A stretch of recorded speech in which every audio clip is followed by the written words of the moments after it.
Friends, family, followers, your geeky girlfriend here. This is video 6 in the Bookie Babe series. That's video number 6 in the Bookie Babe book review series. This book review today was actually one that I was looking forward to reading for a long time. When I was in middle school, I read a book called 13 Little Blue Envelopes. I read it in a day. I could not put it down. I rented it from the library. It was just on a whim. I thought it looked good and picked it up, and I couldn't stop. And then about a year ago, I realized that there was a sequel called The Last Little Blue Envelope. And I was reintroduced to the story and these characters from back when I was in middle school, kid you not. And this book, I picked it up and was instantly transported back.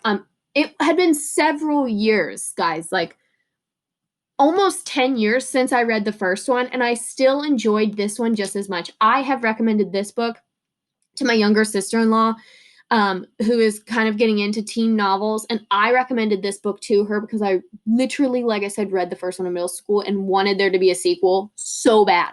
This was one of the books to give up. I don't have the original because, like I said, the original I rented from the library. I kid you not, circa 2010. And I don't know where you could find it to this day. The original is called 13 Little Blue Envelopes. I'm sure you can find it on Amazon. Great read.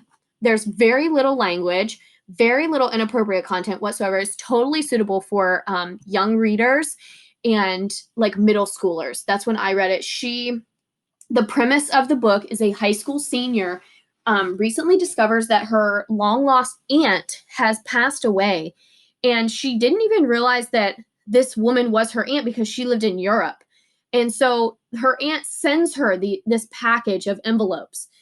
And the envelopes take her all over the world. And as somebody who loves to travel and see new places, this was an awesome book to read. And I wanted somebody to do this for me.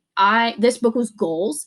And I just loved it. I love the whole story. She meets so many people, and it's just so inspiring for people who love to travel.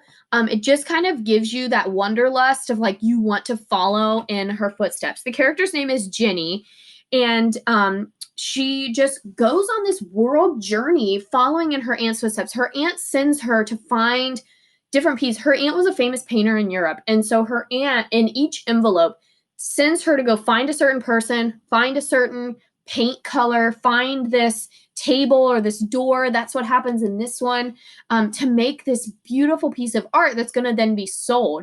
So she goes and gathers up all this art in the first one and then sells it. And then she gets to keep all the money. And at the very end of the first novel, spoilers, the last envelope goes missing.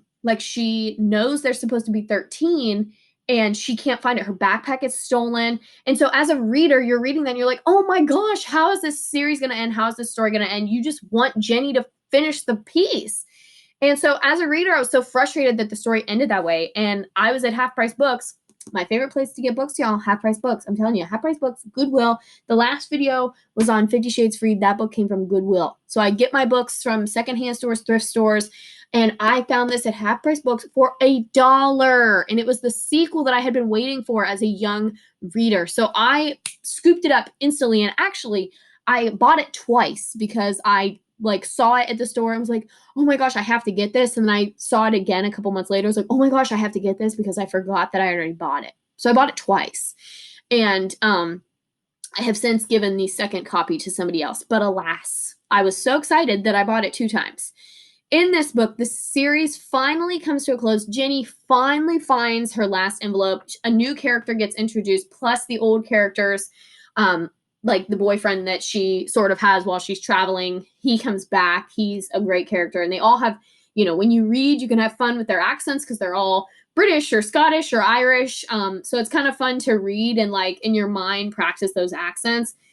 She goes to live with her aunt's husband, who is also British. He is the essentially director of Macy's there for the department store that's in Britain.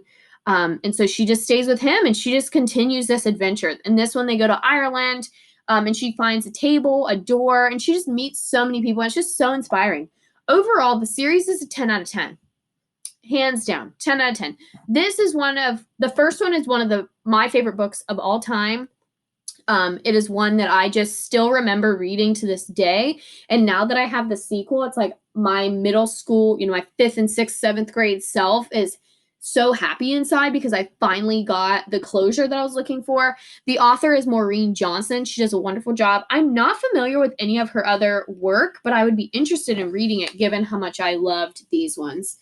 That's really all. There's nothing I don't like about these books. I love the sense of adventure. I love the wanderlust. Again, totally appropriate. There is some mild language in this one. This one, she's in college. She herself is a little bit older, so there is some mild language. And note that since the characters in the supporting characters in the book are British, and in Britain, as far as I know, and in other European countries, language like, saying things like damn and hell is less of a taboo. It's not so much looked down upon over there as it is over here for some people.